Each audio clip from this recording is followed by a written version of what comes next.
আল্লাহ বললেন ইনফিকুনা ফিস সাররাই ওয়াদ দাররা। আমার মুত্তাকি বান্দার প্রথম গুণ, তারা সুখে দুঃখে সব সময় দান করে, দানের ধারাবাহিকতা সব সময় অব্যাহত রাখে।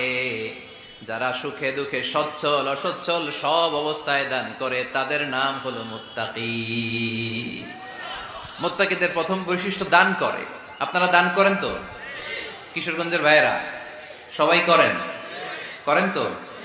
Take it as a reminder. আজকের এই আলোচনাটা একটা রিমাইন্ডার হিসেবে নেন। যাদের দান করতে একটু সমস্যা, মনে থাকে না, অলসতা বা একটু কিপটামির মনোভাব আছে, এই কিপটামি কৃপণতা ভুলে যান। দেন দেন না একটু, আপনারা দিবে কে? বিশ্বাস হয়?